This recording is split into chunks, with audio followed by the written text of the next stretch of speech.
नमस्कार, welcome to आज strong वीरा। आज हम जिस टॉपिक बात करने जा रहे हैं उस टॉपिक का नाम है मसनूई केतु। मसनूई केतु किन दो ग्रहों की युति से बनता है, पहले हम ये समझते हैं। मसनूई केतु शनि देव और शुक्र देव की युति से शुभ स्वभाव मसनूई केतु बनते हैं और अशुभ स्वभाव चंद्रदेव और शनिदेव की युति से। हम चंद्रदेव और शनिदेव की युति वैदिक एस्ट्रोलॉजी के हिसाब से हम विष योग भी बोलते हैं, लेकिन लाल किताब में हम इसे मसनूई केतु अशुभ बोलते हैं। अब हम बात करते हैं मसनूई केतु शुभ खान नंबर 1 में क्या फल देते हैं। तो खान नंबर 1 में मसनूई केतु शुभ शुक्रदेव और शनिदेव की युति खान नंबर 1 में जब बनती है तब वो हमें हर तरह का शुभ रिजल्ट देते हैं। केतु खान नंबर 1 में हम बात करें अगर, तो केतु खान नंबर 1 में शुभ होता है, आपको जॉब मिलती है। लेकिन इस कंडीशन में आप जॉब तो कर ही सकते हो, साथ ही साथ आप बिजनेस भी कर सकते हो, उसमें भी आपको बहुत सारे धन लाभ होंगे। कंडीशन ये है कि आपके सप्तम भाव में सूर्य देव नहीं होने चाहिए और दशम भाव में बृहस्पति देव नहीं होने चाहिए। अगर ये कंडीशन लगती है, मींस 7th हाउस में सूर्य देव और दशम भाव में बृहस्पति देव, तो बहुत बार ऐसा पाया गया है ऐसा व्यक्ति मैरिज रिलेटेड प्रॉब्लम्स ऐसे व्यक्ति को बहुत ज्यादा फेस करने पड़ते हैं। मींस शादी नहीं हो रही, या फिर शादी में बहुत ज्यादा देरी होनी, या बिजनेस सेटलमेंट में कोई प्रॉब्लम होनी, या फिर मनी रिलेटेड कोई प्रॉब्लम्स। ये सारी चीजें खान नंबर 1 में इस कंडीशन में पाई जाती है। खान नंबर 2 की मैं बात करूं तो खान नंबर 2 में भी ये स्थिति शुभ है। कंडीशन ये है कि इस समय आपका बृहस्पति देव जो होने चाहिए वो शुभ होने चाहिए। अगर वो लॉ वाइज अशुभ बैठे हैं, लॉ वाइज अशुभ बैठे कैसे हैं मैं आपको समझा देता हूं। अगर बृहस्पति देव पहले से छठे घर के बीच में है और 7वें से 12वें घर के बीच केतु देव है, तो आपका अकॉर्डिंग टू लाल किताब लॉ बृहस्पति देव शुभ है। अगर पहले से छठे घर के बीच केतु देव है, 7 से 12वें घर के बीच बृहस्पति देव हैं, तो लॉ वाइज आपका बृहस्पति अशुभ है। इस चीज का सदैव ध्यान रखें। अब हम बात करते हैं खान नंबर 3 की। तो खान नंबर 3 में स्थिति शुभ नहीं है। मंगल देव इस समय अगर शुभ हैं तो आपको बहुत हद तक थोड़े बहुत शुभ फल मिल जाते हैं, वरना तो ये स्थिति बिल्कुल ही खान नंबर 3 में अशुभ है। वाइफ और हस्बैंड के बीच में डिस्प्यूट्स मींस किसी एक बात पे सहमति ना हो पाना और ये डिस्प्यूट्स इतने बढ़ जाना कि डाइवोर्स तक की नौबत आ जाए, ये एक प्रॉब्लम खान नंबर 3 में पाई गई। खान नंबर 3 की एक और प्रॉब्लम जो है वो है भाइयों से डिस्प्यूट, स्पेशली प्रॉपर्टी रिलेटेड। साथ ही साथ खान नंबर 3 में आपको प्रॉपर्टी रिलेटेड डिस्प्यूट्स भी देखने को मिलते हैं। खान नंबर 4 में, खान नंबर 5 में, खान नंबर 6 में, खान नंबर 8 में, खान नंबर 12 में ये स्थिति नहीं बनती। तो अब बात करते हैं हम खान नंबर 7। खान नंबर 7 में ये कंडीशन शुभ है। मैरिज रिलेटेड जितनी भी चीजें हैं आपको उससे शुभ फल मिलने वाले हैं। बिजनेस रिलेटेड जितनी भी चीजें हैं आपको उन सारी चीजों से शुभ फल मिलने वाले हैं। खान नंबर 9 की मैं बात करूं तो खान नंबर 9 में शुक्र देव कभी भी शुभ फल नहीं देते, चाहे इस समय मसनूई केतु ही क्यों ना बना। तो खान नंबर 9 में आपको सबसे पहली चीज जो चेक करनी है वो है बृहस्पति देव। और बृहस्पति देव क्यों चेक करने हैं कि बृहस्पति देव अगर कुंडली में खराब हो जाते हैं तो शनि देव भी कुंडली में खराब हो जाते हैं। ये लाल किताब के लॉ के अकॉर्डिंग मैं बात कर रहा हूं। और लाल किताब के लॉ के अकॉर्डिंग अगर बृहस्पति देव आपकी कुंडली में खराब है तो मसनूई केतु खान नंबर 9 में बिल्कुल ही अशुभ बनता है। अदरवाइज अगर बृहस्पति देव शुभ है तो आपको बहुत हद तक शुभ रिजल्ट मिल जाएंगे। खान नंबर 10 की मैं बात करूं तो खान नंबर 10 में यह स्थिति बहुत ही ज्यादा शुभ है। ऐसे व्यक्ति बहुत ही ज्यादा हार्ड वर्किंग होगा। ऐसे व्यक्ति को बहुत सारे कैरियर रिलेटेड अपॉर्चुनिटीज भी मिलती हैं। वो उस व्यक्ति के ऊपर है कि वो उस अपॉर्चुनिटीज को कितना ज्यादा ग्रैब कर सकता है। खान नंबर 11 की मैं बात करूं तो खान नंबर 11 में भी ये स्थिति शुभ है। कंडीशन 1, ऐसे व्यक्ति की मदर से कोई ना कोई डिस्प्यूट नहीं होने चाहिए। साथ ही साथ दूसरी कंडीशन जो है वो ये है कि ऐसे व्यक्ति का जो घर है वो टी लगता घर मत हो। टी लगता घर मैं आपको समझा देता हूं, आपका कोने का घर ना हो जिसके बाद रास्ता कट रहा हो, कोई एक अलग गली आपके घर के आगे से निकल रही है, या फिर आपका घर त्रिकोणा ना हो, या आपके घर में साइड में, बैक साइड में, चारों दिशाओं में कोई एक स्थान खाली ना हो। अगर ऐसा है तो खाना नंबर 11 का फल आपको बहुत हद तक अशुभ मिल सकता है। अब हम बात करते हैं मसनुई केतु अशुभ के बारे में, जो कि चंद्रदेव और शनिदेव की युति से बनती है।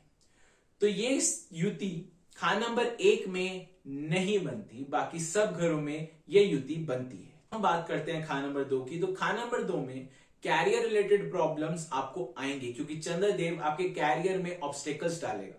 साथ ही साथ खाना नंबर 2 में आपको मनी रिलेटेड प्रॉब्लम्स भी बहुत ज्यादा फेस करने को मिलेगी। साथ ही साथ आपको मेंटल प्रॉब्लम, डिप्रेशन, स्ट्रेस ये अक्सर बनी रहती है। खाना नंबर 3 की मैं बात करूं तो खाना नंबर 3 में भी ये सेम कंडीशंस जो मैंने खाना नंबर 2 में बोली। साथ ही साथ भाइयों के साथ कोई ना कोई डिस्प्यूट, और साथ ही साथ मन में एक वहम होना। ऐसे व्यक्ति को बहुत ज्यादा वहम होते हैं। फर्स्ट ऑफ ऑल खाना नंबर 3 की हम बात करें तो खाना नंबर 3 में क्या वहम होते हैं कि मेरे पेरेंट्स मुझे कुछ नहीं देकर मेरे भाइयों को सब कुछ देते हैं। सबसे बड़ा वहम खाना नंबर 3 में। और क्या क्या वहम होते हैं, अपनी मैरिज रिलेटेड भी बहुत सारे कंफ्यूजन्स होती हैं कि मेरा जो लाइफ पार्टनर है कहीं वो मुझे चीट तो नहीं कर रहा। खाना नंबर 3 में बहुत बार ऐसा पाया। खाना नंबर 4 की मैं बात करूं तो खाना नंबर 4 में स्थिति बिल्कुल भी शुभ नहीं है, क्योंकि चंद्रदेव का अपना घर है और शनिदेव चंद्रदेव के घर में आकर बैठ गए। जब चंद्रदेव अपने घर में, इस समय क्या होता है, हम इसे गंदी नाली का पानी बोलते हैं, जिसमें आपकी आपकी जो परवरिश होती है वो ही सही तरह नहीं हो पाती। आपको प्रॉपर्टी भी सही नहीं मिलती। आपको हर एक चीज जो भी आपको लाइफ जीने के लिए चीजें चाहिए, गाड़ी, प्रॉपर्टी, मनी, आपका कैरियर, आपके पेरेंट्स, वो सारी चीजों से आपको बैड रिजल्ट्स ही मिलेंगे हमेशा। खाना नंबर 5 की मैं बात करूं तो खाना नंबर 5 में आपके पेरेंट्स आपको कहीं ना कहीं अंदर ही अंदर डिमोटिवेट करते रहते हैं। साथ ही साथ खाना नंबर 5 में एक और चीज पाई गई, अगर आपके पेरेंट्स आपको डिमोटिवेट नहीं करते तो वो आपको इतना ज्यादा प्रोटेक्ट करने की कोशिश करते हैं, जिसके कारण आपको दुनियादारी के नॉलेज नहीं हो पाती। खाना नंबर 6 की मैं बात करूं तो खाना नंबर 6 में ऐसे व्यक्ति को हिदायत दी जाती है, कभी जिंदगी में पानी प्याओ मतलब है, पानी का दान प्याओ मतलब है। ये खाना नंबर 6 में हिदायत दी जाती है, इस बात का अवश्य ध्यान रखिए। खाना नंबर 7 की मैं बात करूं तो खाना नंबर 7 में मैरिज रिलेटेड प्रॉब्लम कर देगा, साथ ही साथ फाइनेंशियल क्राइसिस कर देगा, साथ ही साथ बिजनेस रिलेटेड प्रॉब्लम्स भी आपको कुछ ना कुछ देते रहेंगे। खाना नंबर 8 की बात करूं तो मौत का बहाना इसे कहा जाता है।